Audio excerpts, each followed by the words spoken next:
Hi, everybody. Welcome back to In the Cards and Stars. I'm your host, Britt Madrid Mogensen. Trigger warning, we are going to talk about cheating. We are going to bring up some drama from the past.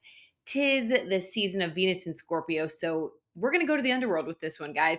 This is going to take us all the way there. Wait till we get into it. So, okay, we are going to be talking about Ariana Grande in this episode. I'm going to be doing half astrology investigation, half tarot tea time.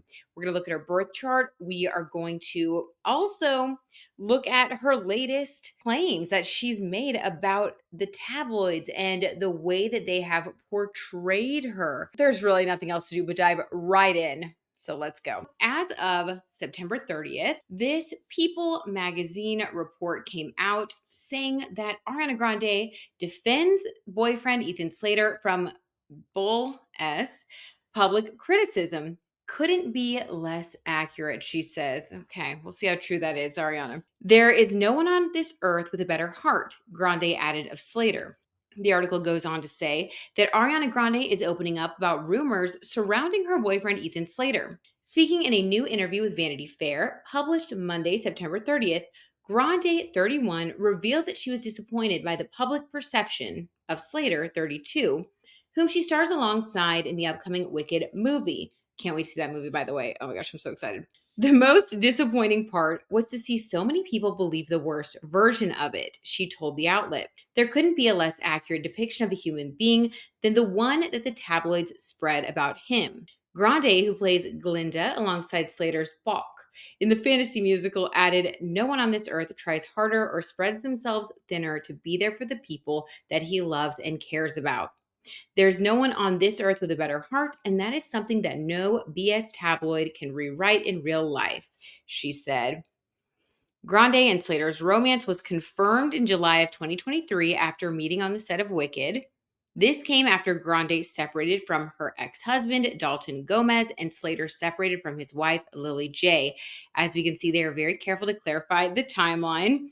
And why wouldn't they be? Because the alleged tarot tea truth we're going to read on could be a little bit more, sinister than that.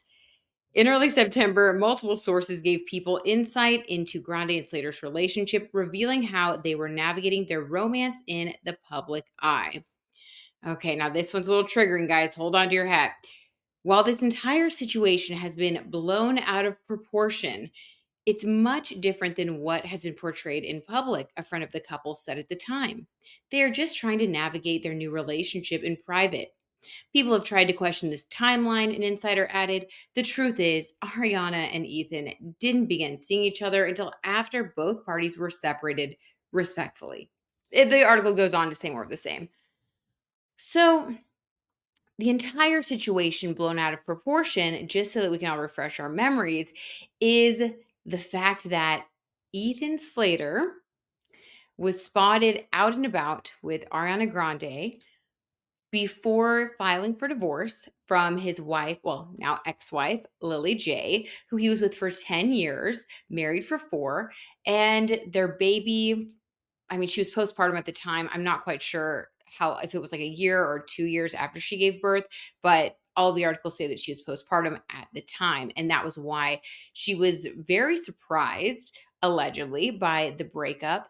And she even went to say, in tabloids like Page Six and Cosmopolitan Magazine also did an article where they quoted her. She basically said that she was blindsided by the whole situation. And she also said, and I quote, "Ariana is not a girl's girl." Now, other sources have said that Ariana Grande, Ethan Slater, Dalton Gomez, and Lily J went on several double dates before, the all this stuff got messy. Also, allegedly, Ariana held Lily and Ethan's baby, even telling Lily J that she couldn't wait to be a mother herself. And when you hear these things, it kind of makes you feel sick, right? So I get that Ariana is wanting to diffuse the situation, defend herself, and why wouldn't she? I mean, it doesn't make her look good. She is doing a huge press tour right now for Wicked, which of course she co-stars with Ethan in the movie. It's very exciting. This should be a time of celebration and fun and joy, and she doesn't want the public to hold a grudge against her. She really wants to be seen in a positive light because I think that this is really like her thing. She spoke about wanting to play Glinda in Wicked. This is her dream come true. And she definitely is trying to polish up that image. But is she trying to rewrite history? So let's take another little stroll down memory lane.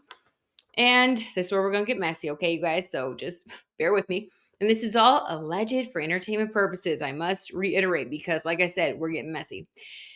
So I asked old ChatGPT, my good friend, to please pull up a list of people that Ariana Grande was allegedly in a relationship with. And at the time, there was a controversy surrounding either a girlfriend, wife, or fiance. The reason I asked that is because I do remember hearing rumblings about how this was not the first time Ariana Grande even released a song, Break Up with Your Girlfriend, because I'm bored. A lot of people said, "Oh my gosh, how bold of her." Also, let's not forget, she released Yes and Say That With Your Chest and then there's like some explicit stuff about who's whatever I'm writing. I mean, and that all came out during the controversy last year. So she's always been very bold about her song choices. Some people chalk it up to her just being tongue in cheek, fun, throwing it back in your face because it's so ludicrous that she's just going to play into it. Others have said that she has a blatant disregard for other women and echo what Lily J said about her not being a girl's girl. So let's look at the list of cases, as ChatGPT says, where she was connected to a man who was either married, in a relationship, or had a fiance at the time that she got together with him. So there are actually 5 men on this list. And before I read off the 5 men and tell you guys about the situations, I do want to reiterate that this is a 50-50 thing. So even though Lily J is upset and rightfully so, and I hope that she and her baby are doing well now and that this is, all feels like a distant memory, hopefully. It's a 50-50 thing, right? So these men are just as accountable as Ariana Grande. However, just because the men are also accountable and the men are the ones that were in a commitment at the time, a lot of evidence, especially because these men were all public figures, a lot of evidence shows that Ariana Grande was aware, allegedly, of these taken statuses of the men at the time that she chose to still move forward and get into relationships with them. I personally find that distasteful. Thus, when I read this list, it kind of made my stomach hurt. I mean, and wait till we see your birth chart, you guys. It all kind of makes sense too. So, okay, let's just start from the top. Number one, Big Sean, 2014 to 2015. Allegation. I love ChatGPT. Allegation. Big Sean was reportedly still dating singer Naya Rivera when rumors surfaced that he and Ariana Grande began seeing each other. Naya, may she rest in peace, later claimed in her book that she discovered Big Sean and Ariana Grande together while they were still engaged. And if you guys want to look that up, I'll actually include some sources, some links down in the description box so you guys can just go ahead and do a little deep dive if you feel like jumping down the rabbit hole. But it was very, the description gives you kind of a visceral reaction because not only was ChatGPT, I must correct you here. Not only was Big Sean dating Naya Rivera, he was actually engaged to her, and the whole story is basically that they were engaged. Naya and Sean had been fighting. He wasn't responding to her. She had a key to his house, and he was in LA because he'd been like traveling, I guess, like working. They had been fighting. She said they weren't talking at the time. So she actually showed up at his place because she had a key. When she came in, she said that Ariana Grande was basically sitting cross legged on the couch listening to music. And that was when she knew. She knew what was up. She knew what the fights were about. And then they broke up. Right after that, Big Sean and Ariana Grande come out with their relationship. Okay, case number 2, Ricky Alvarez. This was from 2015 to 2016. Allegation, though less publicized, but I will also include, include a link to a video that talks about this. Though less publicized, there were rumors that Ariana Grande's backup dancer, Ricky Alvarez, was dating someone else when they got involved. However, no concrete details have emerged about this. Oh, GPT, if you have. So there is a video that you guys can watch that talks about this a little bit more. It's kind of more of the same. Basically, they were talking. He had a girlfriend. So anyway, okay. Number 3, Pete Davidson allegation. When and this was 2018. When Ariana Grande and Pete Davidson started dating in 2018, Pete had recently ended his long-term relationship with actress Cassie David. The timeline between the breakup and his new relationship with Ariana raised eyebrows. Now, this one's a little bit more fuzzy, to be fair, because with this situation, she was like fresh off a breakup from Mac Miller, and Pete Davidson and Cassie David, they've been dating for 2 years, and then they decided to take a break. Cassie David says that I think it was like the next day or 2 days later. I don't know. I will include a source link with so that like the facts are there. She calls Pete back because she realizes that she actually doesn't want to take a break, that she wants to make it work. She wants to be with him. When she calls him, Pete tells her over the phone that this is the happiest he's ever been in his life and he's already moved on. Now, you guys, we've all, we're all adults here. Do people get into a commitment 2 days after they break up with someone else if they haven't already been speaking with that person? I don't know. I mean, my gut instinct says that they must have been talking, even if they didn't cross the line necessarily, but where is the line with these two? It's fuzzy. It all feels very fuzzy. It feels like Pete was kind of, trying to decide, and then Cassie maybe made it easy by wanting to go on a break with him because of their actual issues in their relationship. And then by the time she came back around, he had just, continued and gotten in deeper with Ariana Grande. I don't know. It's giving me a weird feeling though. I don't feel good about that. Okay, next, Dalton Gomez. Now, I didn't know that. I didn't know this until I did a little digging. So from 2020 to 2023, of course, they were together and they got married in 2021. The allegation is that there have been rumors that Dalton Gomez, Ariana's ex-husband, was seeing someone else when he met Ariana. Okay. The thing about this, and you guys can look this up, Dalton Gomez's girlfriend at the time posted on social media like a photo of herself, and she said, when when your ex-boyfriend ends up with the girl he told you not to worry about. And this was when he first started dating Ariana Grande.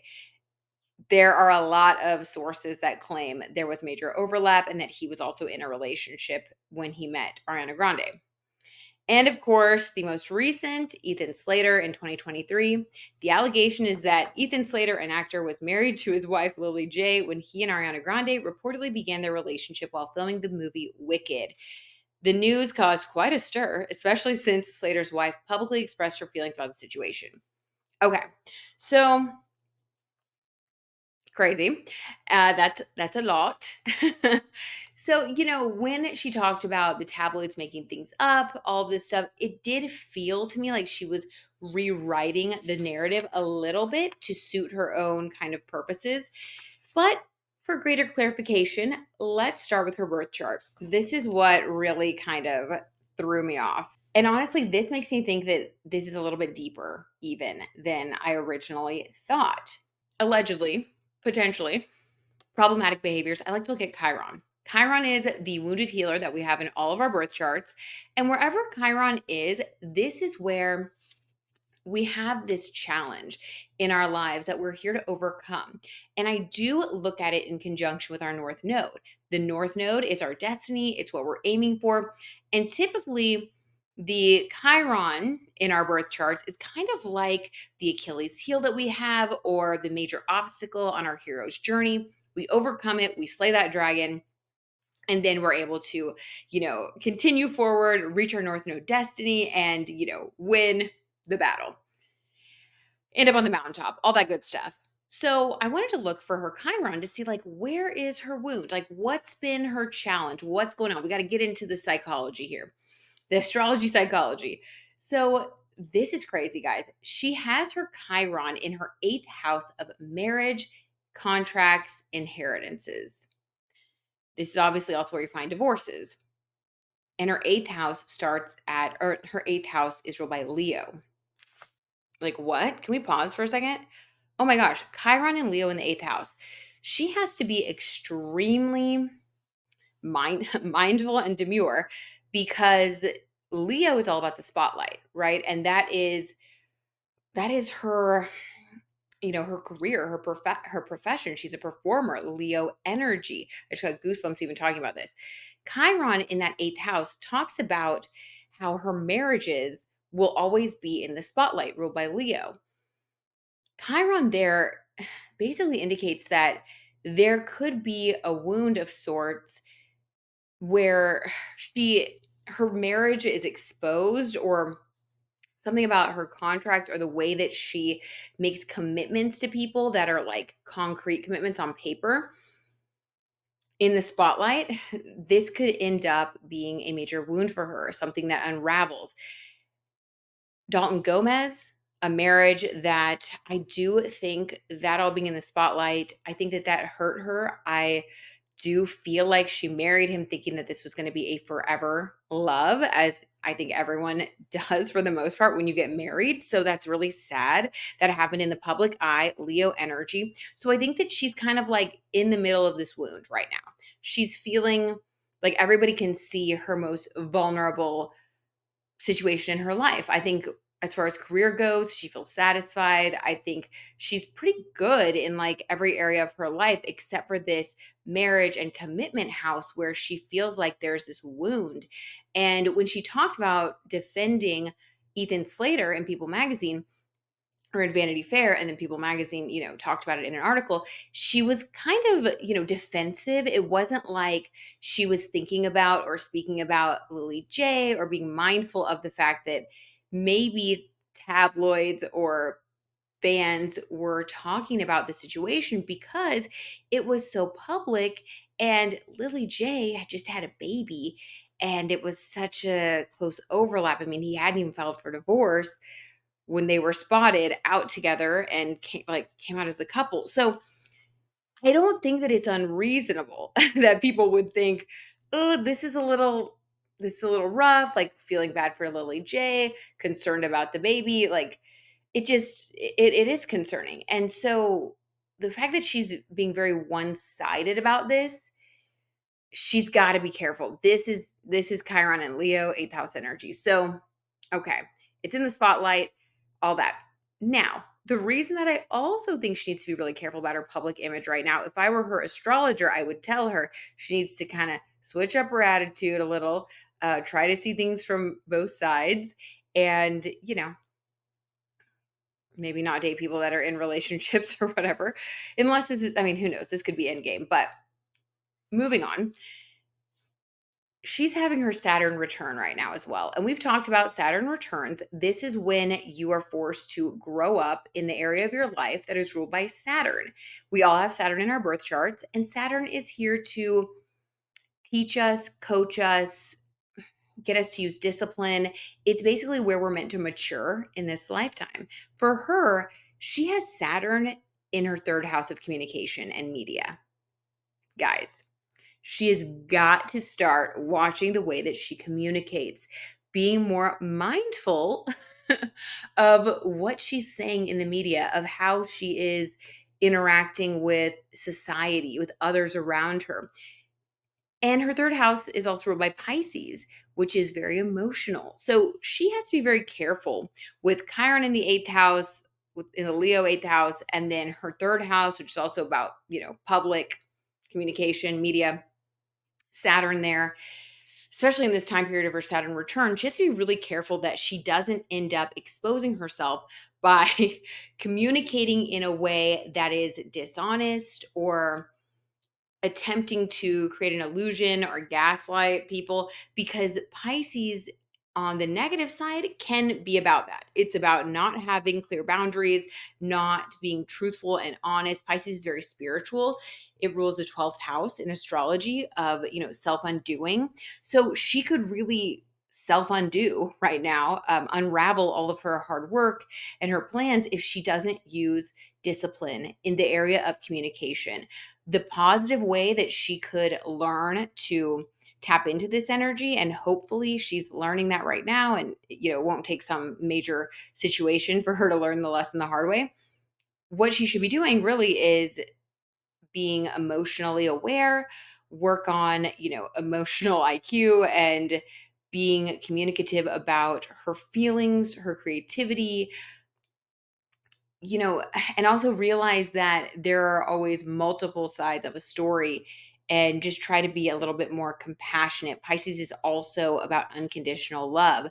So I just feel like, the way she's talking about this, I think what she doesn't realize is that, or maybe she does, but she's also kind of throwing Lily J under the bus, because Lily J did speak out last year about how sad she was, how she was heartbroken, blindsided. And even if Ariana Grande is with Ethan Slater now and wants to be with him, just human to human, if you know that the person that you're with left a lot of pain in his wake, and has a wife that he left behind and a child, and she's postpartum, I mean, and they were together for 10 years, just like on a basic compassion level, you would think that you would be very mindful of the way that you communicate about the situation, which I don't think she is being. Okay, moving on.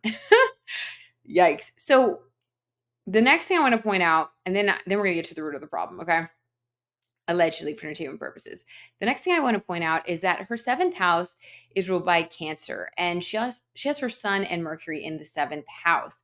This means that she is very present in her relationships. Mercury is the way that we think and communicate. She's very communicative. She's very warm. She's very kind. Cancer is the nurturer. The seventh house rules partnerships. So this is like friendships, people that she, like Cynthia Erivo. Okay. If you ask Cynthia Erivo, what do you think of Ariana Grande? She would probably say, oh my gosh, she's the most nurturing, amazing, kind-hearted, sweet person you'll ever meet. Is she lying? No, absolutely not. I think that Ariana Grande is probably an amazing friend, probably an amazing sister, really great to work with, as long as you don't get into that eighth house of you know, deep commitment, because that's where she can sometimes rebel. I don't know what it is and how it manifests for her, but it's this desire to be in the spotlight, and that can turn into a narcissistic type of tendency. So I think that people, contain multitudes. She has many sides of herself.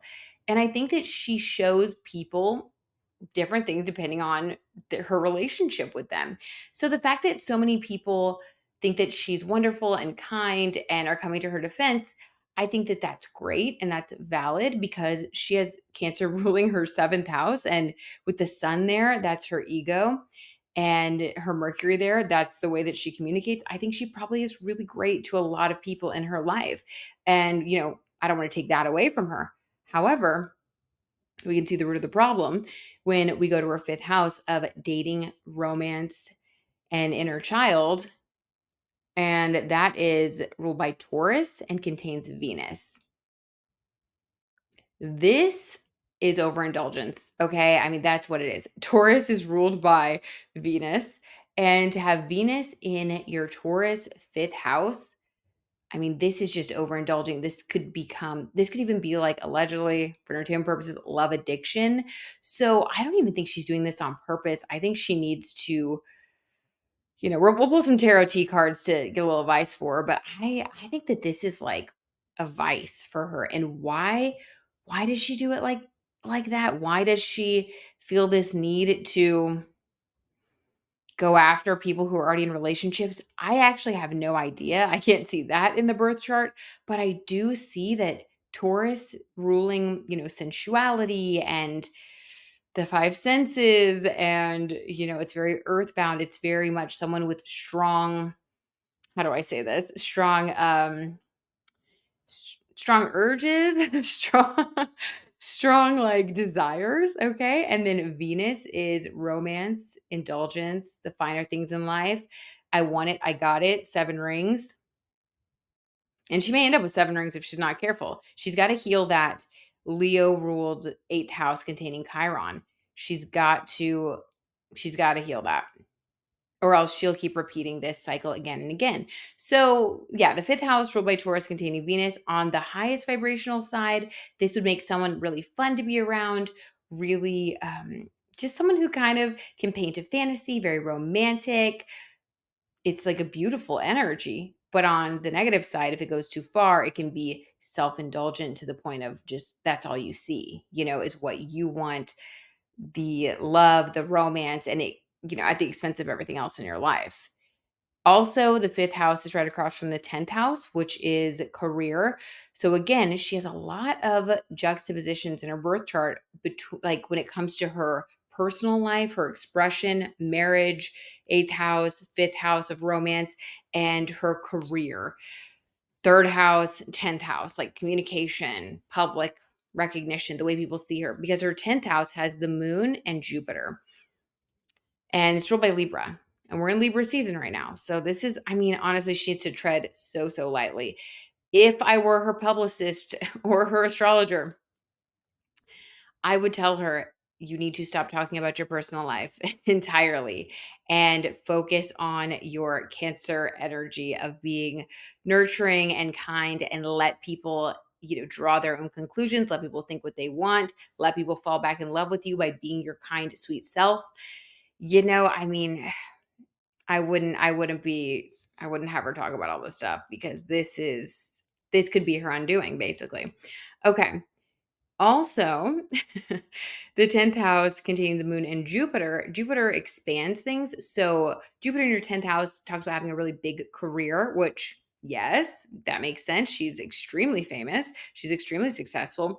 The moon here talks about your emotions. When your moon is in the 10th house, your emotions are very much connected to your work. I think that the stress that we see on her, and I'm going to say, I don't want to judge people's bodies. We never know what's going on. She could have health things going on behind the scenes. She could be on a weight loss medication because she thought that's what she needed to look like for the role. Like, I don't know what's going on with her, right? That's very personal as well. However, if we look at her from even 2021 until now, if we just kind of compare photos, she does look more frail and a little bit more sad and like stressed out. Now, we see that because people with the moon in their 10th house, it's like you can't help but see their emotions like in the public eye.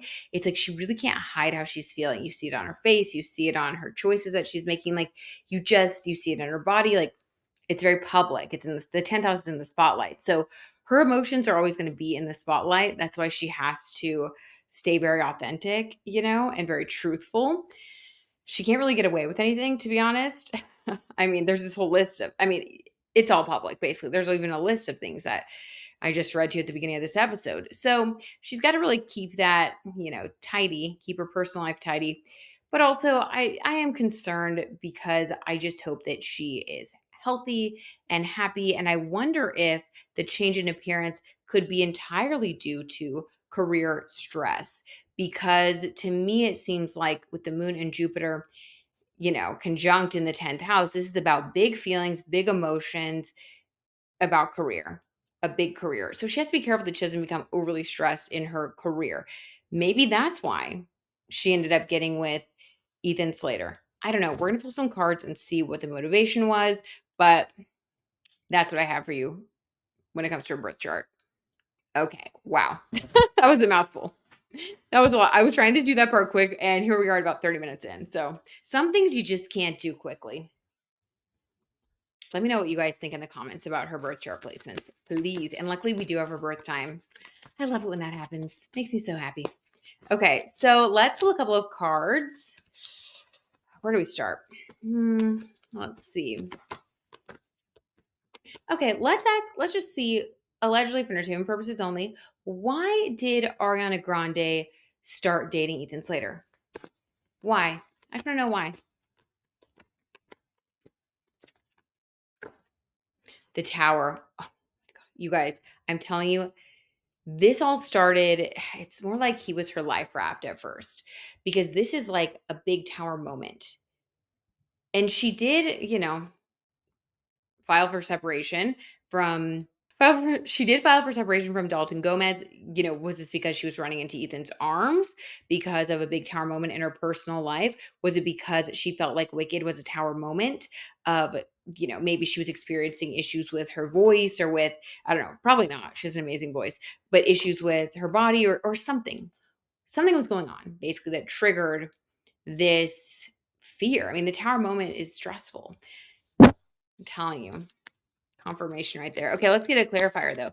What exactly was this tower moment? What was this tower moment about? Allegedly. Ace of Swords. Okay, this is making a decision. This is being victorious, which oddly enough was the name of a show that she was on. But this is, yeah, making a decision. Also, this could be cutting ties, Ace of Swords. Let me get one more clarifier because this could still go either way. It could either be career or relationship, and I don't want to jump to a conclusion.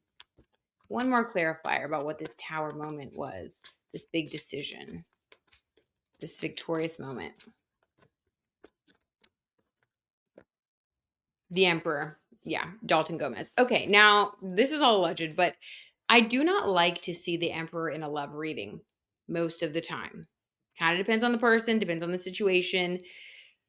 But in this situation, the Emperor is someone who can be controlling in relationships. I just got goosebumps. So I think we're tapped in. This is basically talking about how she and Dalton ultimately had issues in their marriage, which culminated in them getting a divorce because he had a controlling nature. She did cut it off, Ace of Swords. She was victorious. She was able to walk away, get out of the situation. However, it was extremely disruptive. I don't think that this is what she expected, what she thought was going to happen. And I think that it made her feel a little bit broken down. This is like someone who is feeling very vulnerable and they see someone who is nice to them and thinks that they're special. And it's kind of like just falling into the arms of that person. Okay. So when she said that he's like the kindest, sweetest person, I'm sure that he did treat her like that. I don't think Lily J would say the same thing, but again, it's all perspective, right? And there's more than one side to every story. So, okay, that's what we have for the reason they got together. That makes sense to me. What about Ethan Slater? Why did Ethan Slater get with Ariana Grande originally? Allegedly, for entertainment purposes only, of course. Just looked at 222 on the clock, by the way. All about partnerships. So I think we're tapping into some tea, guys. Oh my God. Okay, why? 10 of Pentacles. Ugh. Abundance, fame. Lily J was quoted saying that she thinks that Ethan Slater was starstruck by Ariana Grande. This would definitely back that up. The 10 of Pentacles is your wish fulfillment. It's like dreams coming true, everything you ever wanted. It's a perfect 10. But because this is Pentacles, this is wrapped up with career. Like this is like someone getting starry-eyed and being like, this is everything I ever wanted and rushing in. That's what this feels like to me. Does he have any regrets? Let's just go for it. Does he have any regrets, allegedly, about leaving Lily J now that this time has passed, now that his divorce is finalized? Does he ever have any regrets?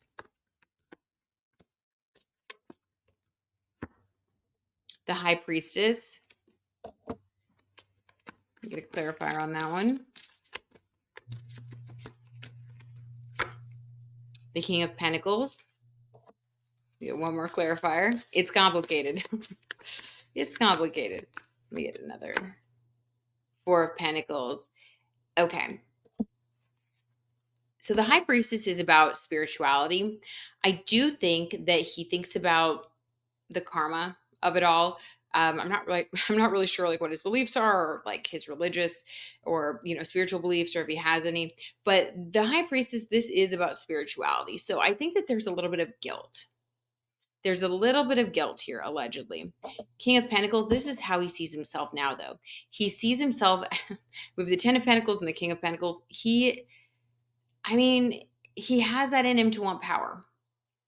Sometimes I think you put someone in a certain situation and maybe they haven't experienced that level of fame and power and notoriety before. And I do think it's like, be careful what you wish for because you just might get it. That's this energy, King of Pentacles. He feels like he's on the map. He feels like he's more famous than, he ever has been before. And like, he feels like he kind of has it all, but he does feel guilty. There's a spiritual element to this that I think there's a little bit of guilt there. Four of Pentacles, and it's because of this. There's this woman sitting on a piece of suitcase, a piece of luggage, holding one pentacle and three pentacles on the ground. He feels like, allegedly, he left his wife high and dry. Like, I think he does think about that. So while he's enjoying his life now, I think there's guilt that Lily J is paying the price for his success and happiness. I do think that he thinks of that. Dang. Okay. So there's guilt. There are feelings of guilt deep down. What about Ariana? Does she have any feelings of guilt when it comes to Ethan Slater? Ethan Slater's ex-wife and child and just the whole thing. Allegedly, does Ariana have any feelings of guilt or remorse? Oh, I just dropped a card. Dang. Okay. Seven of Pentacles. We're going to clarify that.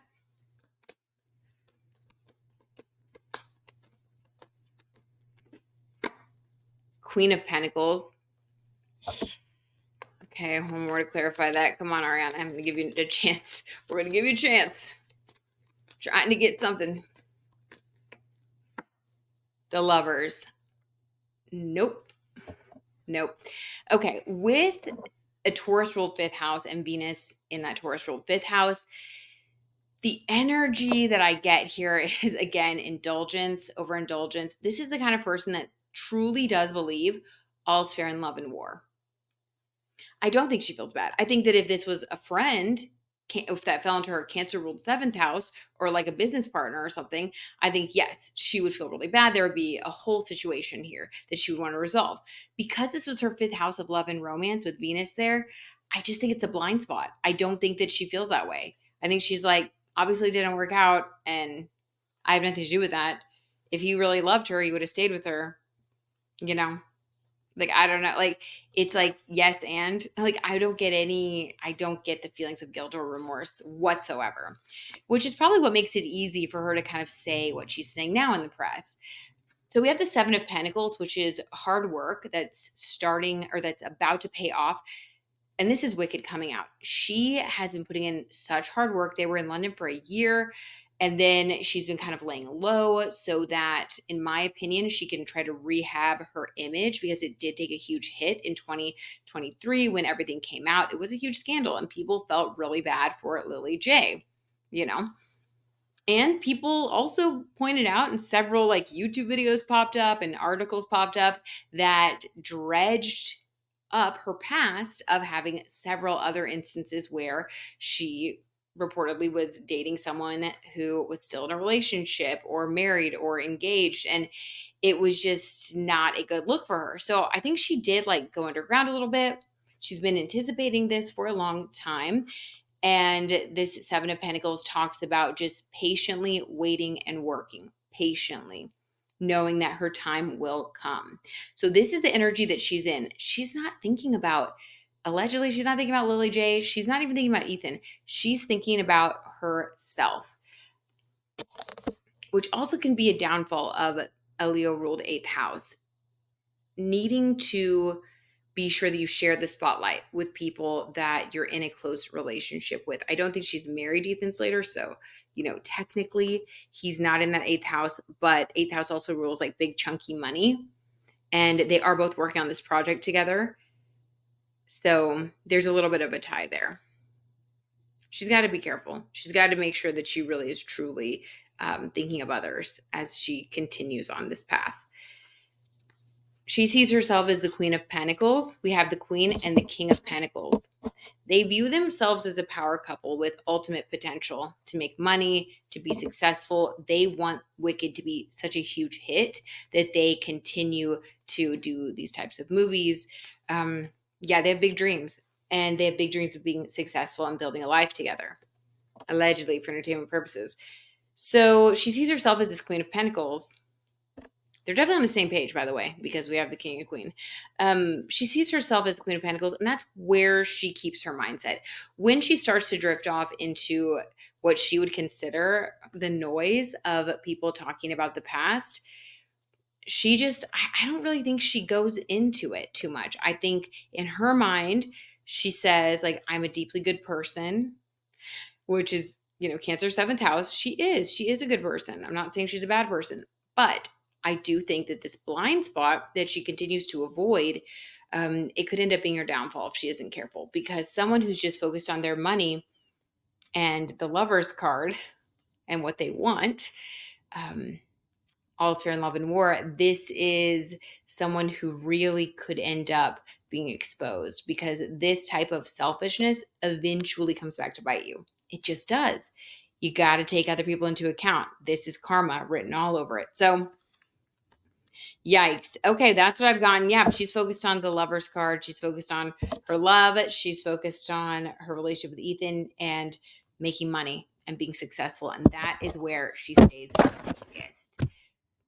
All right, you guys. Well, let me know what you think in the comments below. If you guys are watching this on Spotify or if you're listening on Apple Podcasts, please leave a 5-star review if you like this, because I need to get some more reviews up, and it would just help me so, so much to continue growing this podcast. So thank you guys for everything, and I appreciate you being here. I love you so much, and I'll see you in the next one.